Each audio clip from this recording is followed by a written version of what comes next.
오늘 6페이지 하는 말이죠. 6페이지 첫째 줄 마군을 제압하여 거기서부터 하는 말이죠. 네.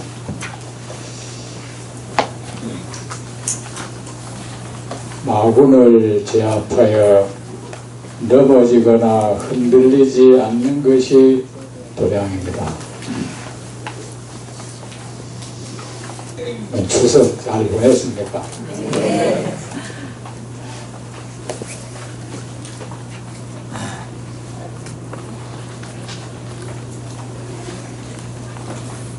제가 법회를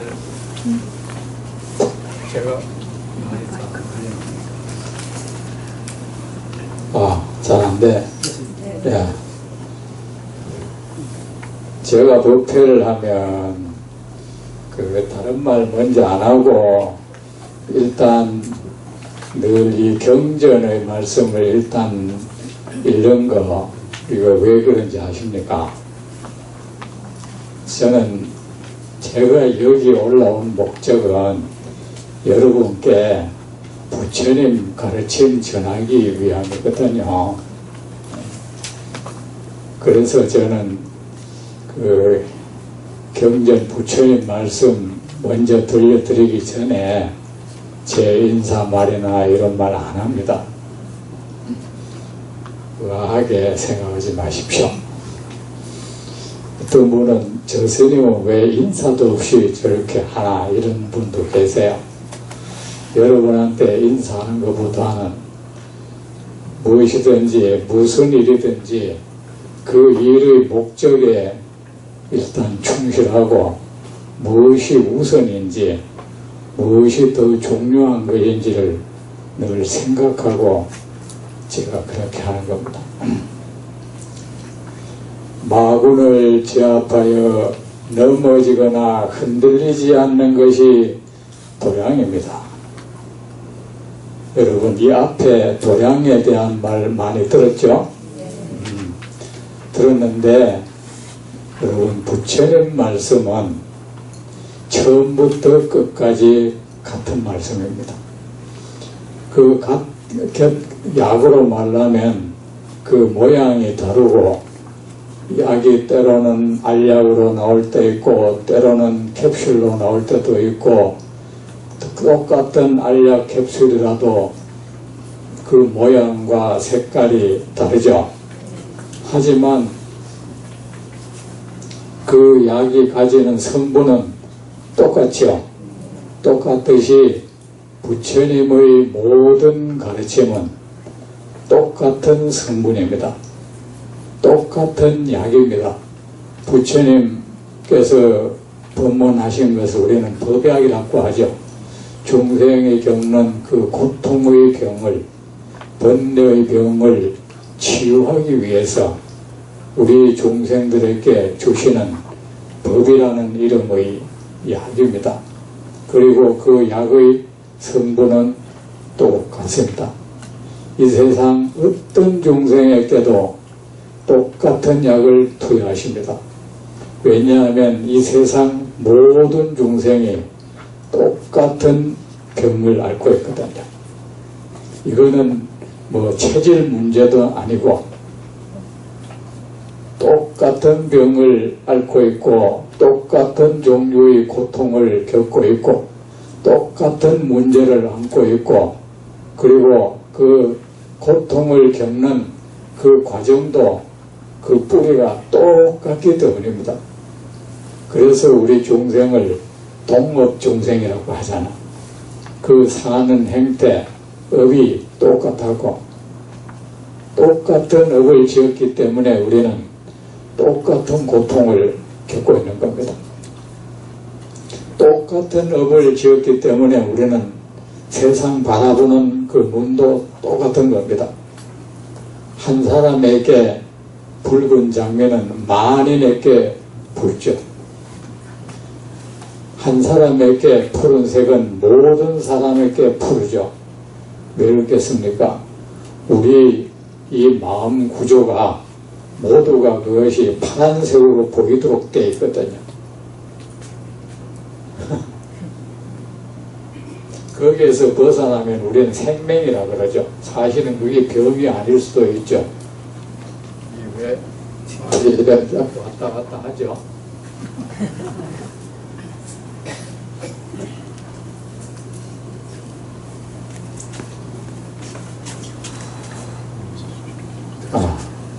이게 더 잘 들립니까? 네. 그래 여러분, 부처님 말씀은 정말 과거의 부처님도 똑같은 말씀하셨고 현재의 부처님도 똑같은 말씀을 하시고 미래의 부처님도 똑같은 말씀을 하십니다. 그 똑같은 약을 한평생도록 똑같은 법문을 부처님께서 하신 겁니다. 말이 달라도 그 말이 가지는 성격은 전부 똑같습니다. 모든 경전이 똑같습니다. 그렇다면 여러분, 어제 들은 법문도 오늘 듣는 법문과 똑같을 겁니다. 내일 듣는 법문 또한 어제 오늘 들은 법문하고 똑같을 겁니다. 그렇다면 여러분, 어제 들은 법문 이해하지 못했거나 기억하지 못하고 있거나 거기에 상관하지 마세요. 어제 여러분이 지난달에 그 들었던 법문을 또 오늘 또 들을 것이니까 어제 내린 비가 오늘 내리는 비하고 똑같듯이 저 초목은 오늘 내리는 비에 비를 열심히 흡수하죠. 그래 이 앞에서 어떤 말을 들었든 어떤 말을 기억하든 어떤 말을 이해하든 거기에 이제 상관하지 말고 늘 오늘의 그 법문에 충실하십시오. 그것이 최선입니다. 마군을 제압하여 넘어지거나 흔들리지 않는 것이 도량입니다. 여러분, 도량이라면 무엇입니까? 어떤 종류의 고통도 없는 곳, 어떤 슬픔도, 어떤 억울함도, 어떤 아픔도, 어떤 종류의 슬픔도, 두려움도 일어나지 않는 그곳, 그 경계를 도량이라고 합니다. 그럼 여러분, 우리를 고통스럽게 하는 것이 사실은 슬픔, 아픔, 두려움, 근심 이런 것들이죠. 그러면 이런 것이 일어나도록 만드는 게 무엇이겠습니까? 번뇌입니다. 탐욕이 우리를 슬픔에 빠뜨리고 탐욕이 우리에게 고통을 안기고 탐욕이 우리를 늘 두려움에 떨게 하고 탐욕이 우리로 하여금 늘 근심, 걱정에 적게 만들죠. 탐욕, 욕망, 집착, 불신, 부처님 성인의 말씀에 대한 불신, 미혹, 교만 이런 것들입니다.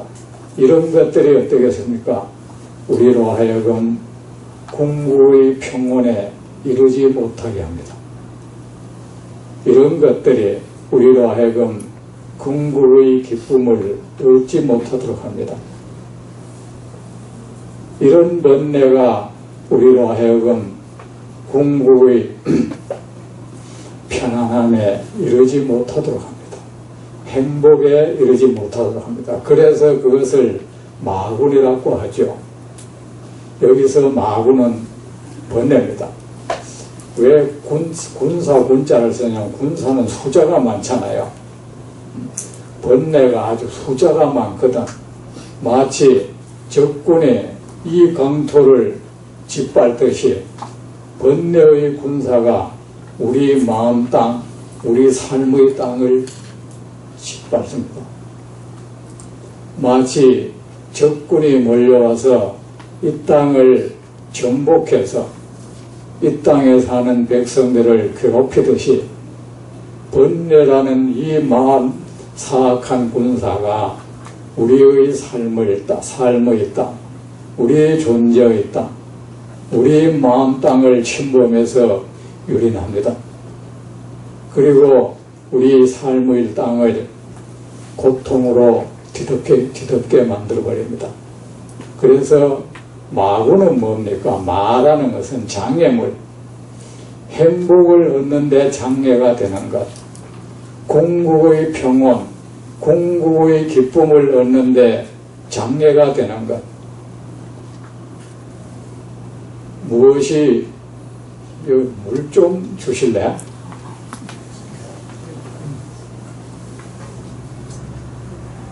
무엇이 우리로 하여금 궁극의 평온, 완전한 평온, 완전한 편안함, 완전한 기쁨, 완전한 행복, 무엇이 우리가 사는 이 땅을, 이 존재의 땅을 늘 고통으로 휩싸이게 합니까? 슬픔이 그렇게 하죠. 늘 우리는 그 어떤 종류의 슬픔을 맛보고 고통을 맛보고 두려움, 근심, 걱정에 우리는 살고 있죠. 무엇이 그렇게 만듭니까? 온갖 번뇌의 군사가 그렇게 만듭니다. 만약 우리가 모든 일의 마음 땅에서 일어나는 그 모든 번뇌, 그것을 잘 이기고 그것을 잘 제압해서 그 번뇌의 군사의 창검에 내가 휩쓸리지 않고 거기에 내 마음이 넘어지지 않고 쓰러지지 않고 자빠지지 않고 유린당하지 않고 정복당하지 않고 흔들림 당하지 않는다면 우리의 이 삶의 땅은 늘 평온하고 기쁨으로 충만할 겁니다. 어떤 종류의 근심도 일어나지 않을 겁니다. 어떤 슬픔도 아픔도 근심도 없을 겁니다. 그 경계를 도량이라고 합니다.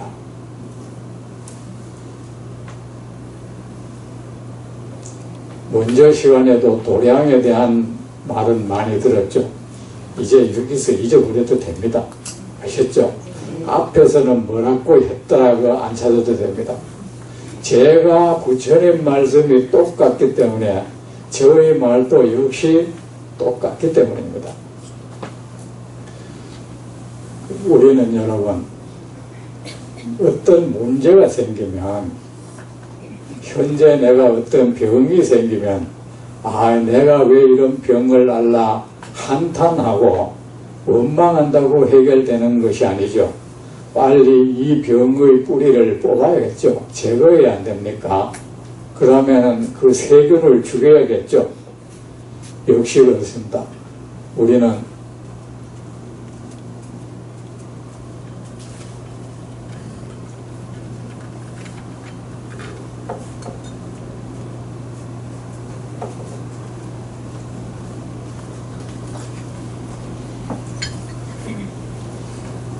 여러분 도량 많이 찾아다니죠? 그죠? 어디 도량은 좋더라, 어느 도량은 좋더라, 그렇게 늘 도량 찾아다니지 말고 여러분이 사는 그곳이 도량이 되게 하세요. 그곳이 바로 성지가 되게 하세요. 그곳이 바로 모든 공덕의 장이 되게 하세요. 따로 공덕의 장은 없습니다. 영험 도량은 없습니다. 여러분, 여러분의 삶이 영험스러워야 돼요.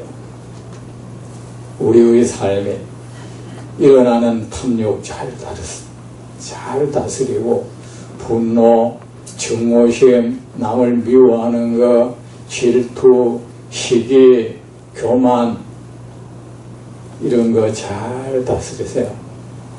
잘 다스려서 그런 것들이 왜 일어나는 겁니까? 하나의 미혹 때문에 일어나죠. 세상 그 무엇을 향해서 일어나는 마음이죠. 그것들이 일어나도록 하는 것, 그것이 얼마나 거짓된 것인지, 얼마나 무상한 것인지 우리는 알아야 됩니다. 거짓되기 그지없고 무상하게 그지없는 것이 우리를 홀립니다. 우리는 거기에 내 마음이 빠져듭니다. 그 경계에 유린당합니다. 거기에 유린당해서 우리는 탐욕을 일으키고 분노도 하고 증오도 하고 미워하고 누군가 업신여기기도 하고 그렇게 삽니다. 그것이 우리로 하여금 슬픔을 만들어내고 아픔을 만들어내고 온갖 근심, 걱정, 두려움 이런 것들을 만들어내죠. 이런 것들이 늘 우리의 삶에 궁극의 온전한 평온이나 온전한 기쁨이 깃들지 못하도록 만들죠. 제 말이 맞습니까? 네. 그런 것을 잘 제어하세요. 그거를 제어 안 하고 어디 도량을 그렇게 찾아다닙니까? 내가 사는 이곳이 도량이 되게 하고 내 몸, 내 마음이 바로 도량이 되게 하세요. 흔들리지 마군을 제압하여 번뇌의 군사를 제압하고 이 제압에 이기어 그 번뇌에 넘어지거나 유린당하거나 전부 정복당하지 아니하는 것이 그리하여 궁극의 평온에 이르는 것이 도량입니다. 모든 중생세계가 도량이니 미혹하여 집착하기 없기 때문입니다. 여러분, 지옥세계도 도량이고 귀신세계도 도량이고 축생세계도 도량이고 인간세계도 도량이고 아수라세계도 도량이고 저 천상계도 도량입니다. 만약 우리가 이 모든 세계를 분별하지 않고 그 어느 세계는 좋아하고 싫어하지만 않는다면 그 모든 세계가 궁극에는 하나의 흙개비 같은 세계라는 것을 알고 아무런 집착도 애착도 두려워하지 않는다면 여러분은 어느 세상에는 애착하고 어느 세상에는 두려워하죠. 그 세계에 떨어질까봐. 지옥에 간다는 것은 악몽을 꾸는 것입니다. 천상에 간다는 것은 아주 선몽, 기쁜 꿈을 꾸는 것입니다. 모두가 꿈입니다. 모두가 거짓 경계입니다. 모두가 무상합니다. 거기에 집착하면, 거기에 현혹되면 필경에 우리는 그 꿈의 세계를 벗어나지 못합니다. 거짓된 것이기 때문에 무상합니다. 천상과 지옥이 정해져 있지 않습니다. 천상이 때로는 표독한 지옥으로 변할 것이고 지옥이 때로는 천상으로 변할 것입니다. 고정되어 있지 않습니다. 만약 우리 마음이 이 세상 그 어떤 세계에도 집착하지 않고 애착하지 않고 두려워하지 않는다면 그 어떤 세계에 대해서도 그것이 궁극적, 그 모든 세계는 궁극적으로 허망한 것이다. 거짓된 것이다. 무상한 것이다. 거기에 집착하면 안 된다 해서 아무에서 집착하지 않는다면 그에게 있어서 이 모든 세계는 도량이 됩니다. 여러분은 지금도 지옥 갈까봐 무섭죠? 천상에 대한 애착이 지옥을 만들어냅니다. 사자가 포효하듯 두려움 없이 가르침을 말하는 것이 도량입니다. 여러분은 부처님의 말씀을 서슴없이 아무 두려움 없이 그 누가 비웃든 그가 나를 비난하든 거기에 상관하지 않고 자신 있게 기쁜 마음으로 사자가 포효하듯 그렇게 힘차게 사람들에게 부처님의 말씀을 할 수 있습니까? 그렇다면 만약에 여러분이 이 여기에서 가르침은 부처님의 가르침입니다. 세상 어떤 중생을 향해서도, 저 초목을 향해서도, 나쁜 사람을 향해서도, 선한 사람을 향해서도, 그 누구를 향해서도 여러분이 만약에 부처님의 말씀을 그렇게 자신 있는 목소리로 말할 수 있다면 여러분은 도량에 머무는 것이 됩니다. 왜? 부처님의 말씀이 도량이거든요.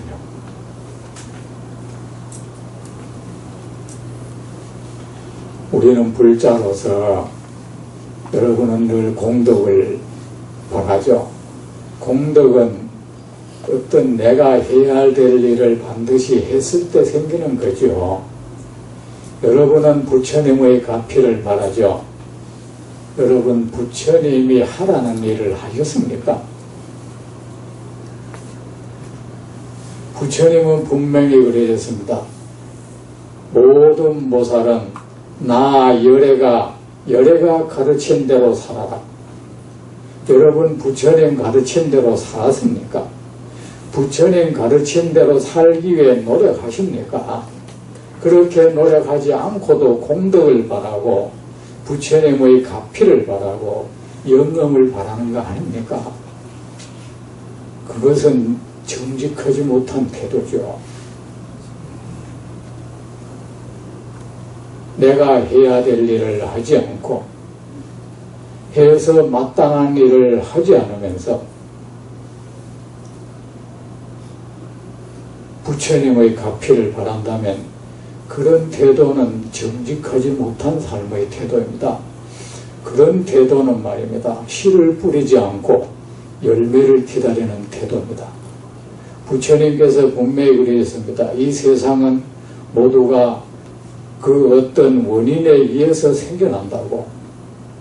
여러분 공덕이라는 거, 가피라는 거 말씀드리건데 여러분이 부처님 가르침 잘 받들고 부처님 가르침 따라 그 가르침 따라 생각하고 그 가르침 따라 말하고 행동했을 때 주어지는 것입니다.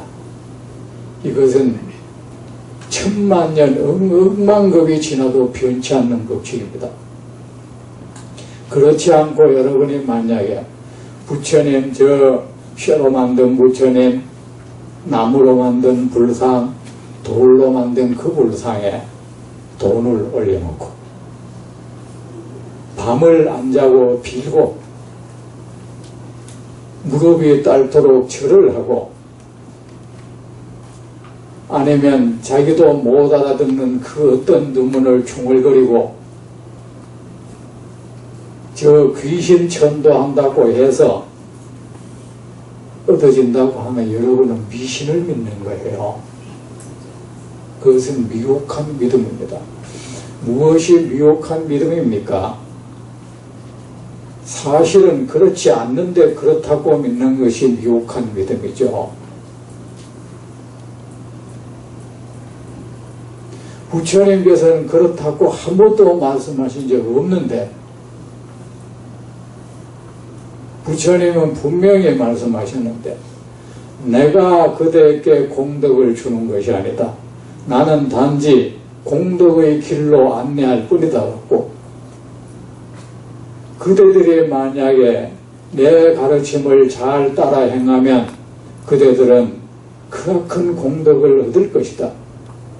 그대들이 만약 내 가르침을 따라 행하지 않는다면 그대들은 결코 그 어떤 공덕의 땅에도 이르지 못할 것이다. 얘기했는데도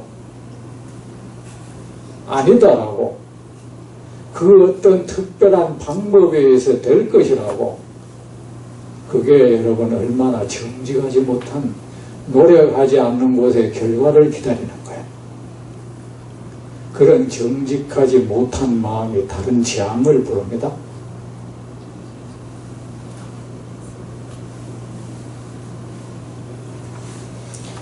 여러분이 진정 부처님의 가피를 바라면 부처님 제자로서 부처님의 권속으로서, 부처님의 백성으로서, 부처님의 자식으로서 맞게 사세요. 한 왕국이 있습니다. 황제가 가진 뜻을 다 거스르면서 황제의 은총을 바란다는 거 있을 수 있는 겁니까? 하는 짓은 전부 황제 그 제왕의 뜻을 다 거스르면서 제왕이 날 보호해 주기를 바란다면, 제왕이 그 군사를 내게 보내서 호위해 주기를 바란다면 그것은 온당한 바람입니까? 아니죠. 부처님께서 그러셨습니다. 그 어떤 제자가 신명을 바쳐서 내 가르침을 잘 따르고 이 세상 중생들에게 내 가르침을 말해준다면 나를 호위하는 그 수많은 신장이 그대에게 가서 그대들을 보호하리라. 근데 우리는 그거 안 하고 따로 신장 기도하고 있어요.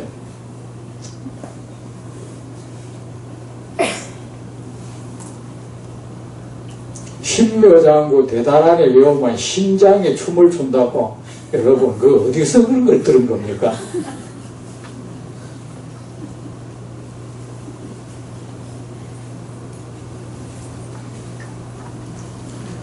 우리 신장은 어떤 이들입니까? 자기가 부처님의 권속을 보호하기 위해서 부처님 앞에서 계도 받지 않은 이들이야. 왜? 자기는 다른 그 마군을 물리치기 위해서는 죽이기도 해야 되고 싸우기도 해야 된다. 근데 부처님 계를 받으면 싸울 수도 없고 그 누구를 죽일 수도 없다. 다치게 할 수도 없다. 그래서 신장들은 계를 안 받았습니다. 그리고요, 이거 아세요? 신장은 그 어떤 부처님 제자의 공양도 안 받아요. 그러면 신장이 부처님 뜻을 어기는 거거든. 왜? 부처님께서 말씀하셨습니다. 계를 받지 않는 자가 계를 받은 이에게 예배 공양받을 수 없다 했습니다. 근데 여러분 누구한테 그렇게 공양하고 누구 앞에 그렇게 무릎 꿇고 빌고 있는 겁니까?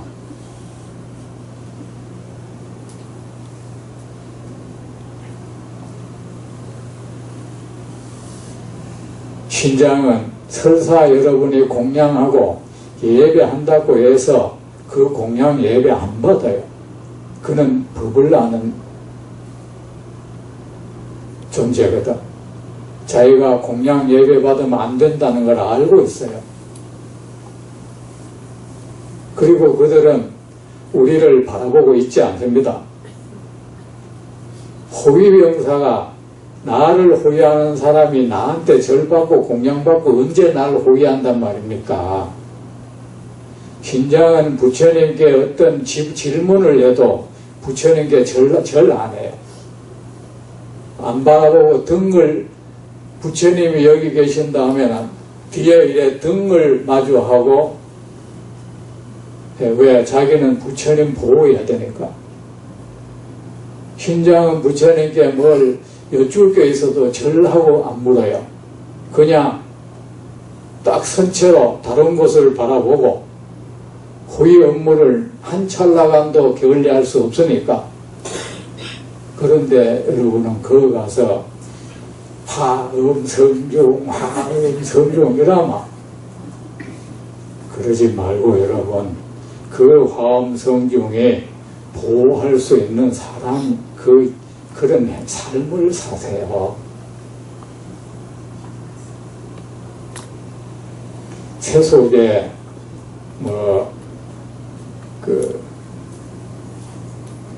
고관대작들 호위하는 사람은 범부라.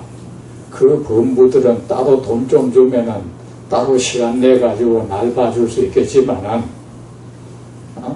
뇌물 주면은 이 부처님을 무량억급 전에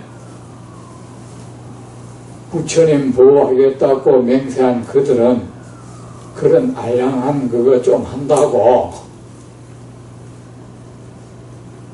그래 내가 그대를 보호하리다 하는 겁니다. 그런 거 바라지 마세요.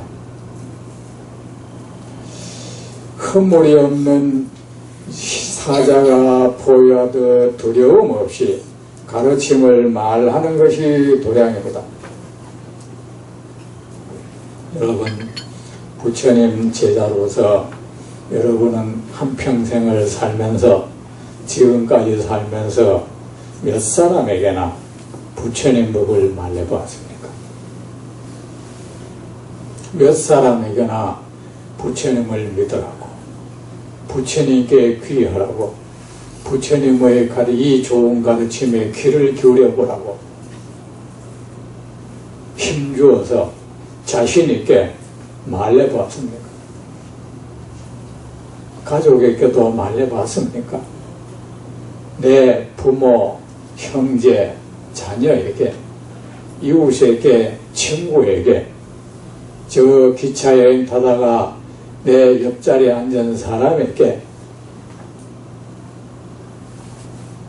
몇 사람에게나 그 얘기 했습니까?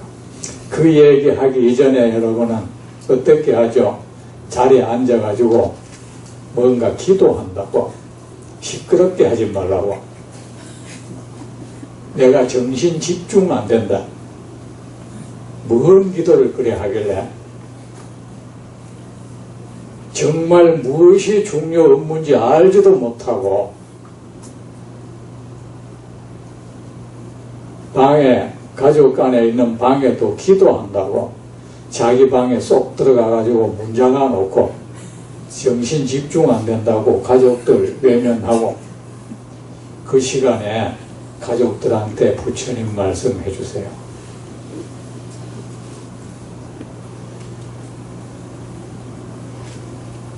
부처님 보면 정말 속 터집니다. 그래가지고 영들 뱅글뱅글 돌립니다.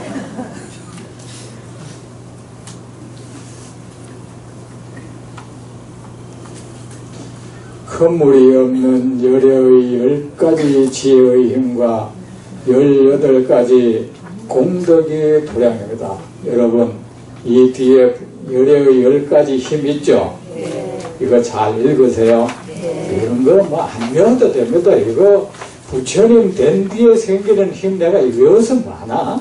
그죠? 부처님 된 뒤에 생기는 18가지 공덕 그런 거 외워서 많아. 옛 성경의 말씀에 나는 천도를 말하지 않는다. 하늘의 도를 말하지 않는다. 나는 단지 인간의 도를 말할 뿐이다. 뭐 천명을 말해서 못하나? 그죠? 나는 인간으로서 사람이 어떻게 살아야 하는지를 말할 뿐이라고 하겠습니다. 옛날에 공자님이 그런 말이에요. 그럼 여러분은 부처님의 경계가 아마 논해도 아무 소용없다. 그리고 여러분들이 현재 부처님의 제자로서 어떻게 해야 될 것인지 거기에 대해 늘 관심 갖고 그런 말씀에 귀를 기울이세요. 아셨죠? 네. 과거생 근데 부처님의 그 18가지 지혜나 10가지 부처님의 모든 지혜에는 어떠한 허물도 없습니다. 과거생과 미래생을 아는 지혜와 번뇌가 완전히 소멸되어 다시 일어나지 않음을 아는 지혜가 도량입니다. 이건 부처님 경계. 지혜를 성취하여 한 생각에 모든 것을 아는 것이 도량입니다. 이와 같이 보살행을 닦아 중생을 교화하면 일거수일투족의 모든 행위가 도량에서 오고, 여러분 이 도량이라는 곳에는 여러분이 싫어하는 그 어떤 문제도 발생하지 않는 곳입니다. 그 어떤 재앙도 환난도 일어나지 않는 곳이 도량입니다. 반야신경 첫머리에 그랬죠. 모든 고통과 액난에서 벗어났다. 어떤 종류의 고통도, 재난도, 액난도, 여러분이 두려워하는 삼재도 생기지 않는 곳이 도량입니다. 삼재 기도한다고 없어지겠습니까?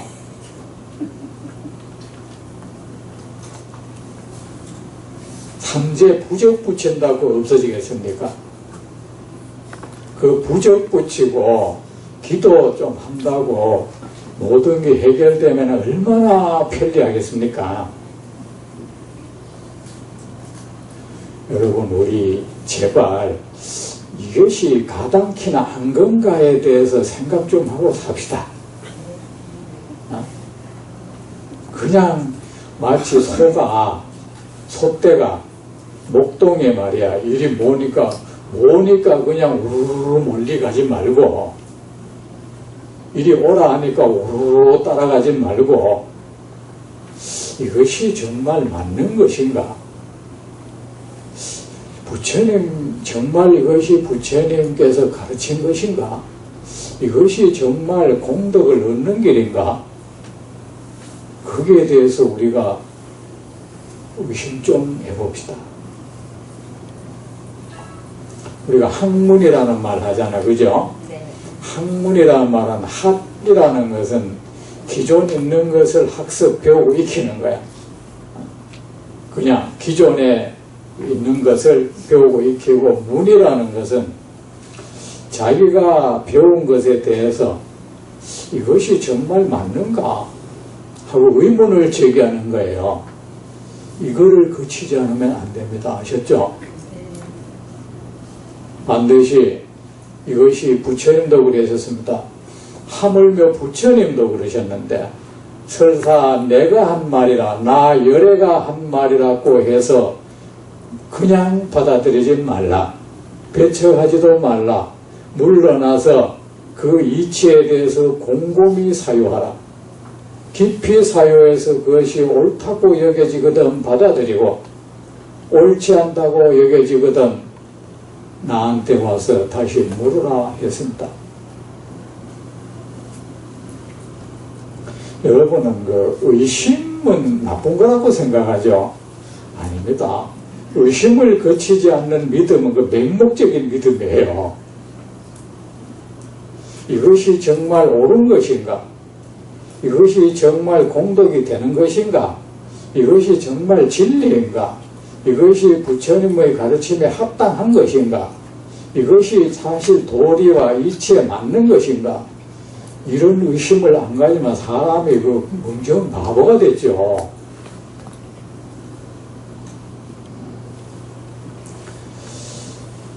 이와 같이 보살행을 닦아. 그래, 여러분, 보살행을 닦으세요. 그 보살행은 무엇입니까? 모든 공덕의 원인이 되는 것이 보살행입니다. 부처님이 얻으신 그 모든, 부처님이 얻은 10가지 지혜의 힘, 또 부처님께서 가지신 18가지 공덕, 모두가 보살행으로 해서 얻으신 겁니다. 보살행을 하지 않으면 여러분, 업장소멸도 안 돼요. 업장소멸 기도라는 거 있을 수 없습니다. 그런 것이 어디 있습니까? 진언을 중얼중얼 외운다고 업장이 소멸된다는 게 그 가당키나 한 겁니까? 이것은 부처님께서 말씀하신 적 없는 겁니다. 업장 소멸은 보살행을 통해서 이루어지는 거예요.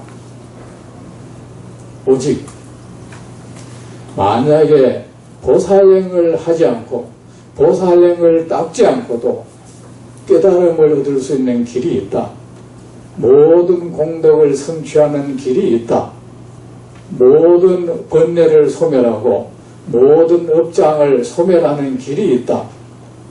꼭 한다면 그 사람은 사기꾼이거나 무지만매한 사람이거나 둘 중에 하나입니다. 고의적으로 사람을 속이려고 그런 말을 하거나 아니면 자기도 무지해서 자기도 몰라서 하는 둘 중에 하나일 겁니다. 이것은 부처님의 이름으로 저는 말합니다. 부처님께서 그렇게 말씀하셨습니다. 그리고 여러분, 무엇이든지 바른 길을 하면은 몸을 다치지 않을 수가 있습니다. 그 업장 소멸을 한다고 부처님한테 천배만대 절하다 무릎을 다치고 뭔 짓입니까? 그래가지고 땀이 조르르 흐르면은 업이 싹, 땀은 땀이죠. 업이 뭐 땀으로 흘러나옵니까? 아니잖아요. 그거는 운동해도 그런 땀은 나오고. 그런 여러분 기분이에요. 그러다가 급기야는 무릎을 못 쓰게 되고, 여러분, 잘못된 공부는 몸을 망가뜨려요. 그 하는 동안에 여러분은 그 어떤 종류의 기분을 맛보겠죠.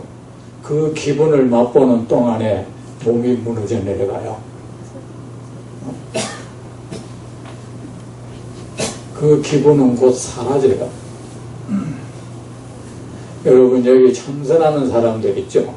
자복 깔고 앉아가지고 죽으나 사나 여기 와서 앉아 있어야 되죠. 앉아 있다 보면 어떤 좋은 기분이 들죠. 그 기분이 요 몸 밖에만 나가면 사라지죠. 인위적으로 그 기분을 보존하려고 노력해도 소용없죠. 여기서 생긴 요 기분, 편안함, 상쾌함, 요거 한번 보존해보자 싶어가지고 일단은 상당히 진지해요. 난 말하면 말도 살살하고 그 무너질까봐. 그죠? 그런데 뭐 그러다가 어떤 사람이 말이지, 내 한때 어떤 안 좋은 말만 한마디 해보면 와를 딱 무너져 버는데. 왜 그랬습니까? 그거는 그 자체가 허망한 경계야. 기초가 없는 지배예요. 그거는 사실은 이루어진 것이 아닌데 사람의 특정의 이 분위기 속에서 특정의 가치를 부여하고 있다 보면은 그런 기분이 드는 거죠. 뭐 앉아 있다 보니까 내가 사라졌대. 무아를 맛봤대. 내가 사라졌는데 그 내가 몸방만 나가면 생길 겁니다. 다시 생겨서 앞에 사라지기 전의 나보다 더 강력한 내가 생길 거예요. 내 존재가 강력해지만 내가 다치는 일도 그렇게 많아져. 그것은 사실은 자의식이에요. 전부 공부를 잘못해서 그래. 내가 이런 말 하니까 어떤 사람은 대진 스님이 참선 못하게 한다 그랬어요. 사람 그 수견머리 막힌 사람은 정말 얘기하기 힘듭니다. 의사가 어떤 사람이 이때까지 잘못된 치료 방법을 계속 택해왔어. 그래가지고 너 그런 치료한 무슨 일단 그런 약 먹지 마라. 그래 하지 마라 했다고 저 의사 내 약 못 먹게 했다 이러면 됩니까? 그것은 바르지 못한 약이니까 먹지 말라고 했죠. 참선을 하려거든 똑바로 하는 겁니다. 그렇게 얻어진 그 마음에 생긴 편안함은 그냥 왜 무너집니까? 거짓된 것이니까 무너진 거예요. 그것이 진실된 거라면 안 무너질 겁니다.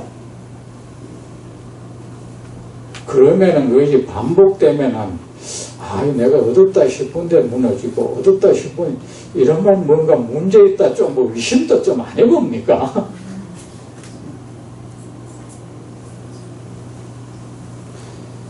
모든 공덕은 깨달음도 보살행을 통해서 얻어지고 선정도 보살행을 통해서 얻어집니다. 열반도 보살행을 통해서 얻어지고 만약 보살행을 통하지 않고 얻어지는 것이라면 그거는 다분히 기분적인 것입니다. 그리고 그 기분은 금방 사라집니다. 마치 안개 흩어지듯이. 이와 같이 보살행을 닦아 중생을 교화하면 일거수일투족의 모든 행위가 도량에 머무는 것이 되는 거야. 응? 오고 부처님의 가르침에 머무르는 것이 됩니다. 부처님의 가르침에 머무세요. 도량에 어떻게 하면 도량에 머물지 정물 총괄하면 부처님 가르침 안에 머물세요. 내가 잘못될까봐 걱정하지 말고 내가 부처님 가르침을 이탈하지 않도록 노력하세요. 부처님이 끄는 그 수레를 그냥 가만히 타고 있으면 됩니다. 근데 그 수레에서 뛰어내려서 달리 비법 구하지 말고 특별한 방법 구하지 마세요. 다른 방법 없습니다. 유마일의 이 말을 듣고 500명의 천신이 모두 완전한 깨달음을 향하여 마음을 일으켰습니다.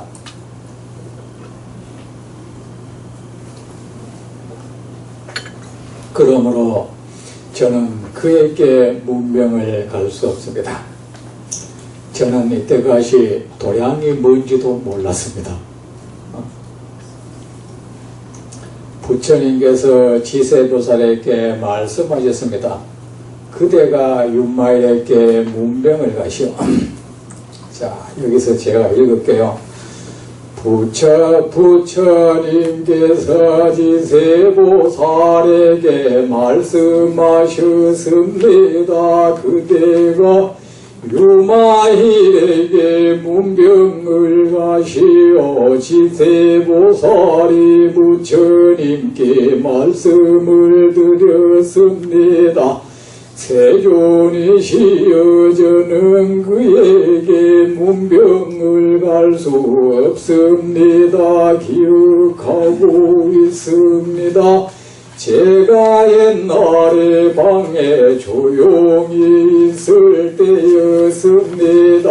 마왕 타손이 제석과 같은 모습을 나오서 12,000명의 천녀를 거느리고 북을 치고 각가지 악기의 연주에 맞추어 노래를 부르면서 저에게 와서 예배를 하더니 방 한쪽에서 있었습니다.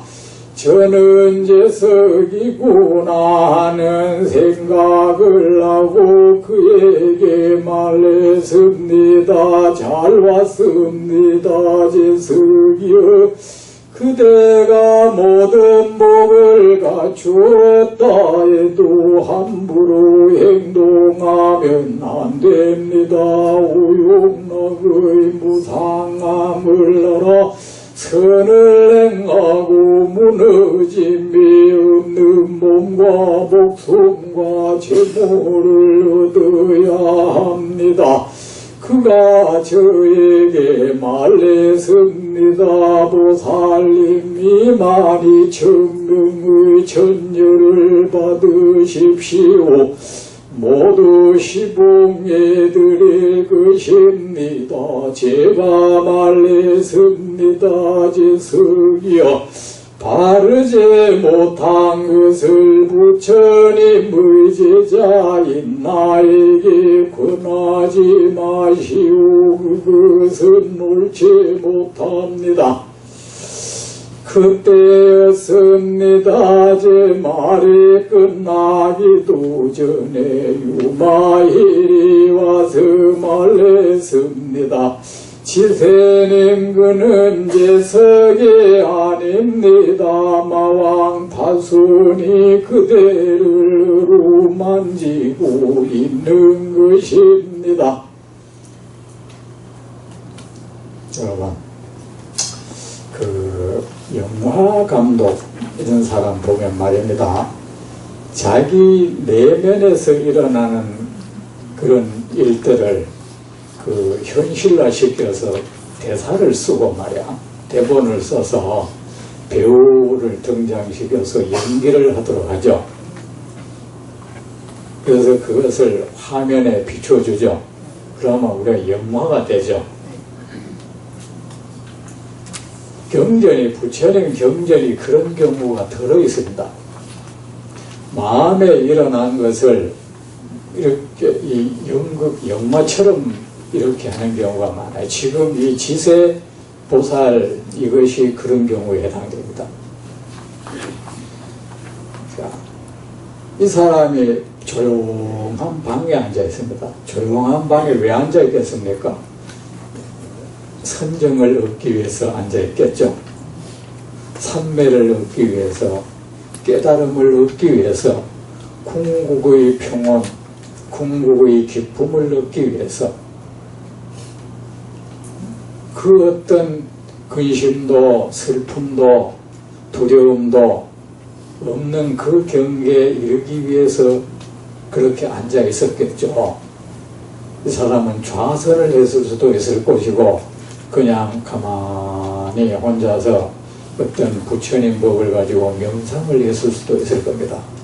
그러면 그 상태가 이는 아직 보살인 겁니다. 보살이라는 것은 범부와 이 성인이 내면에 공존하는 게 보살이에요. 그럼 뭡니까? 저 지고 지순의 그 경계를 향한 마음과 아니면 이 세속적인 그 활락을 탐하는 마음이 두 가지가 공존할 거란 말입니다. 여러분도 그렇죠? 저도 그렇죠? 그렇지 않다고 한다면 내가 수행을 할 필요가 없겠죠? 자, 그런데 그럴 때 조용히 앉아 있어서 평온을 맛보고 있었겠죠. 그 평온한 상태에서 그 평온이 주는 고요한 기쁨을 맛보고 있었겠죠. 그때 그에게서 그 어떤 욕정, 세속적 활락에 대한 이 욕망이 스르르 일어난 겁니다. 이것이 마왕 파손이 여기서 재석이라는 것은 재석천왕은 그 범부가 누릴 수 있는 기쁨을 다 누리는 것이 재석천왕이야. 활락을 누리면서 사는 게 재석천왕이에요. 우리가 여러분 저기에 뭡니까? 예불문에 제망찰해 이런 말이죠. 아시죠? 그 제망이 재석궁에 있는 그물이란 뜻이야. 재석궁에 있는 그 그물은 그 찰은 세 개. 재석궁에 있는 그 그물에는 그물코마다 막 진주, 영롱한 구슬이 있어요. 그 구슬에는 이 세상이 다 비춰지고 있어. 비춰져가지고 구슬이 무수히 많다 보니까 이 구슬에 비춘 세계가 또 이쪽 구슬에도 비춰지겠죠. 그렇게 해서 서로가 연결되면은 거울 두 개가 서로가 이래 마주보고 있으면 끝없이 이어지죠. 그게 뭐가? 무궁무진 다함이 없는 이 세계를 그렇게 말하고 있어. 그러나 재석천의 그 그물코, 구슬에 비춰지는 모든 세계, 이 소리입니다. 제망찰래가. 제망찰래인데, 자, 재석은 말입니다. 이 중생이 누리는 이 최고의 기쁨을 맛보는 분이에요. 그분은 무엇이든지, 거기는 뭐, 음식도 내가 맛있는 음식 생각만 해도 와서 음식이 딱 만들어지고, 뭐, 아름다운 음악을 생각하면 그 아름다운 음악이 와서 들려져요. 그런 경계. 이거 뭡니까? 그 중생이 가지, 자, 마왕파순이 뭡니까? 마왕이라는 건 뭡니까? 우리가 파수는 이제 그 마왕이에요. 마는 뭡니까? 장애물. 우리가 궁극의 지혜를 얻는데 방해가 되는 것. 궁극의 평온, 궁극의 공덕, 궁극의 행복을 얻는데 장애 역할을 하는 것을 마왕이라 그래요. 그 중에서 가장 강력한 그게 뭡니까? 무명이야. 무명. 무지. 모든 문제는 무지에서 생겨나죠. 그죠? 무지에서 온갖 갖가지 번뇌가 생겨나죠. 그 온갖 무지는 마왕이고 왕의 역할을 하는 거야. 그리고 그 무지로 인해서 생기는 온갖 잘못된 생각, 온갖 탐욕, 집착, 두려움, 기쁨, 슬픔, 분노, 교만, 막 이런 나한테 그 고통을 안기는 역할을 하는 그 모든 것을 군사는 수가 많잖아요. 그걸 마군이라 그래요. 이해가 되십니까? 자, 그래 이 마왕 파손이 말입니다. 이 무지는 어떻습니까? 우리는 이 세상이 뭘 모릅니까? 이 모든 세상은 허망하다는 이 하나의 사실을 몰라. 이걸 무지라 그래. 이 세상 모든 것은 무상하다는 거 이거를 몰라. 이것을 무지라 그래요. 모르는 거니까. 그러면 뭡니까? 우리는 바깥의 모든 나에게 집착하고 남의 바깥의 모든 경계에 집착해요. 무엇에 집착합니까? 내 몸에 집착하고 내 마음에 집착해. 내 몸이 가지고 있는 모든 감각기관에 집착해. 눈에 집착하고 귀, 피부 이 모든 게 집착해.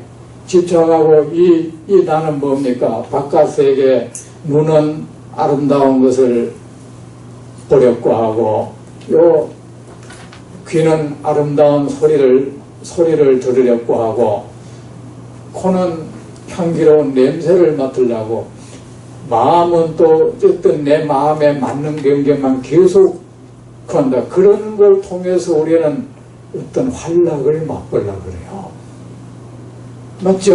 네. 우리 삶이 그래요. 근데 우리는 이런 삶을 살아온 것이 의지운물이 아니라 아주 이게 유전인자처럼 워낙 오래되면 인자화되어 있는 거야, 이거는. 그래, 우리가 금생에 부처님 학생들이 공부를 내가 이제 공부를 해야지. 공부를 해야 앞으로 내 인생이 좋다. 공부를 하다 보면 또 어디 놀러 가고 싶고 이런 것이 시원히 일어나잖아요. 이 지세도 마찬가지. 지세의 일이 어떻게 남의 일입니까? 우리 일이죠. 여러분도 그렇죠. 부처님 법은 배워야 된다. 이래 하지만 이래 오는데 상당히 힘이 들죠. 벗어나면 오늘 한데 거기 가고 싶고 그래 바깥 이 활락 결국은 활락에 대한 욕구야. 그죠? 활락이라면 우리 자꾸 어디 디스코장에 춤추고 그것만 내가 말하는 활락은 중생이 탐하고 기쁠 환자 즐거울 낙지 아닙니까? 중생이 욕망하는 그 모든 종류의 기쁨, 그 모든 종류의 즐거움, 이런 오락, 이런 것을 활락이라고 해요. 우리는 누구나 이 활락을 희구하죠. 그런데 이 활락을 늘 누리면서 그걸 추구하면서 산 것이 오늘 일 아니야. 그런데 내가 이렇게 살면 안 된다. 부처님 법을 만나가지고 앉아있지만 이것은 어느 한 우리 마음 땅을 양분하고 있어.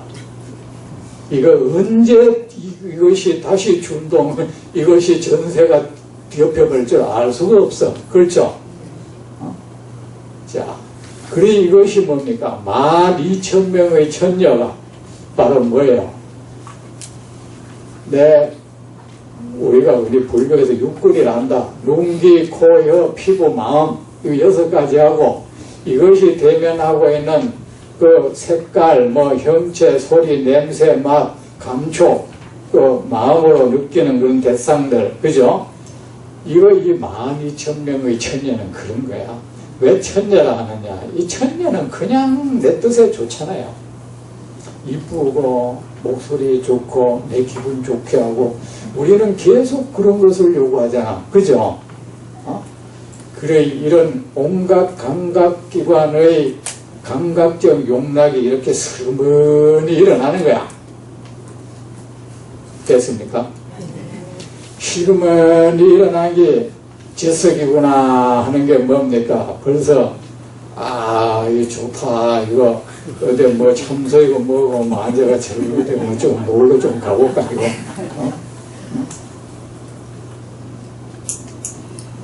그런데 공부를 하다 보니 그래, 저게 스스로 그 재석이여 하는 것은 자기한테 하는 말이야. 사실은 자기가 우리는 누구나 두 패로 갈라져 있어. 이래 건전하게 살 건전한 그 평온, 건전한 행복을 희구하는 마음. 그죠? 지금은 여러분 그게 작동한 거야. 한쪽에는 아이고 뭐 사람 사는 게 별거 있어. 그러면서 그쪽에 희구하는 마음이. 근데 이 마음이 언제 어떻게 변해? 이게 전세가 어째 뒤집을지 몰라 이거. 그래, 여러분은 도반이잖아요. 도반이란 서로 붙들어주는 거야. 서로 격려해주고 붙들어주는 거야. 이 법회를 할 때 서로 연락해서 가자 그래요. 여러분 스스로 못 믿잖아. 오늘은 법문 이거는 이런 건 들을만 해도 내일 아침에 딱 일어나면 그래도 한 달 지나버리면 그럴 때 어디서 전화라도 한 통 오면 또 마음은 달라지잖아. 그죠? 그래, 서로 좀 붙들어주세요. 이게 도반이야. 아셨죠? 네. 가만히 공부하는 사람, 간 많아. 어디 가자. 가지 말고. 그래, 이 사람은 수행자인 거야. 수행자다 보니까 그 오용락에 대한 이 감각적 쾌락, 세속적 활락에 대한 욕구가 씩 일어나고 있는 거야, 이제. 마왕이 딴 데 있습니까? 내 마음이죠. 여러분, 이제 마군 한다고 능금신주 외운다고 없어지겠습니까? 예? 그런 거 하지 말라고. 자, 안에서 그런 유학이 일어나도 이 사람 잘 왔습니다. 재석이여, 그대가 모든 복을 줬다 해도 함부로 행동하면 안 됩니다. 자기한테 하는 소리야, 이거. 오용락의 무상함을 살아 선을 행하고 무너짐이 없는 몸과 목숨과 재물을 난 얻어야 돼. 나 이러면 안 돼 하는 거야. 무너짐이 없는 몸은 뭡니까? 진리예요. 무너짐이 없는 목숨도 진리고 무너짐이 없는 재물도 진리예요.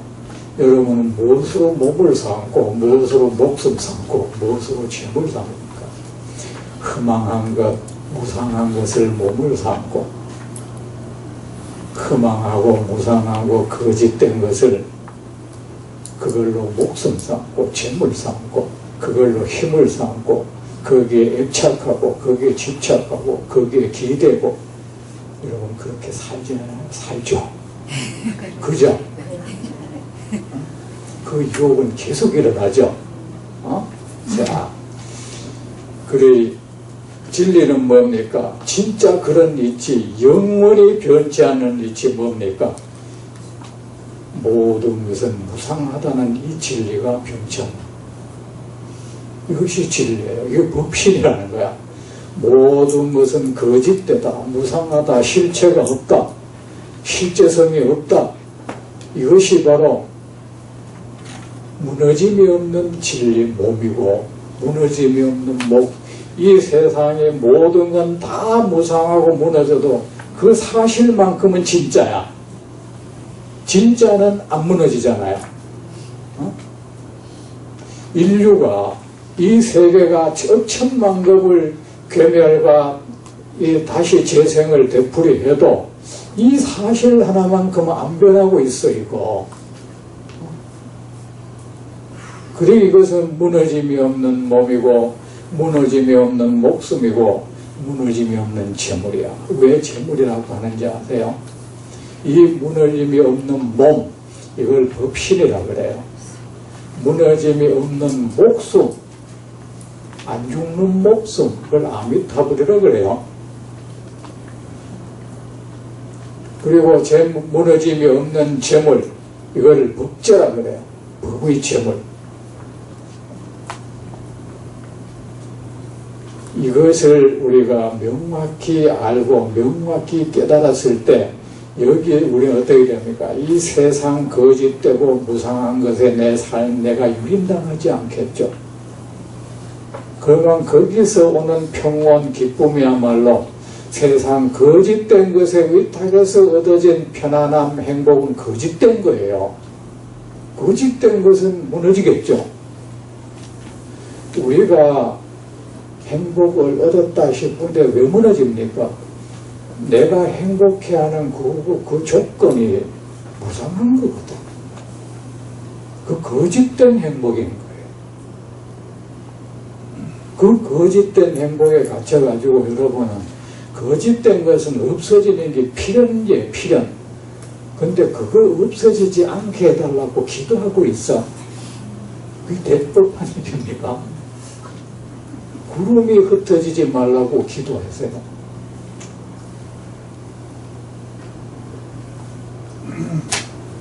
보살님, 무너짐이 없는 몸과 목숨과 재물을 얻어야 합니다. 그러니까 나는 아니야. 나는 이런데 이 마음에 일어난 이런 거 이끌리면 안 돼. 나는 공부해야 돼.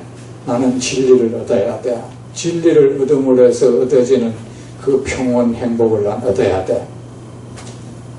근데 그가 저에게 말합니다. 보살님, 요기랍니다. 이 좋은 용락의 세계를 받아들여라. 왜 외면하느냐? 그래 자기 스스로 엎드립니다. 바르지 못한 것을 부처님의 제자인 나에게 권하죠. 자기 독백이야. 사실은 이게 아주 몸부림을 치고 있구만. 그죠? 이 방 안에 앉아가지고 참선하면 이래요. 나도 이랬어. 지금도 그러고. 참선하고 앉아있다고 언제 누군가 10년 전에 사람하고 내가 싸우고 있더라고.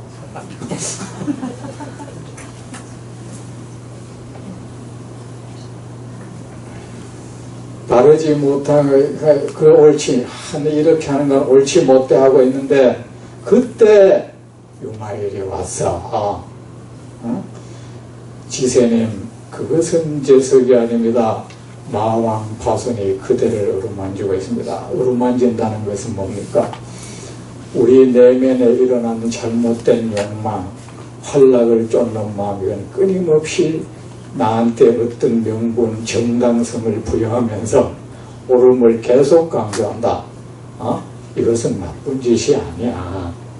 그건 좋은 거야.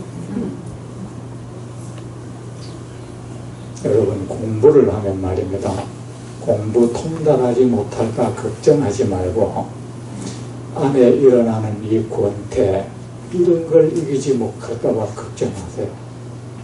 이 권태가 일어나면 우리는 누구나 우리는 이런 데 재미를 붙이긴 상당히 힘듭니다. 사실은 일부러 재미 붙여야 돼요. 아셨죠? 자연스럽게 안 돼. 왜? 우리는 이런 삶을 안 살아왔어요. 이것보다는 여러분들이 나오나 공연이 훨씬 재미있잖아요. 맞죠? 우리는 그렇게 살아왔어. 근데 그럴 때는 뭡니까? 어떤 권태가 일어나면 이 권태는 나에게 어떤 그것을 포기할 명분을 줍니다. 어떻게 주느냐? 그게 의미 있어. 내가 이것을 포기하고 물러나는 것은 내가 의지가 약해서가 아니고, 말하자면 근기가 약해서가 아니고, 이런 정당 의미가 없기 때문에 별 가치를 못 느끼기 때문이다. 꼭 그래야 자기 합리화가 되죠. 여러분도 그렇게 많이 했죠. 했다 해도 괜찮습니다. 어려워서. 다음 시간에 계속하겠습니다.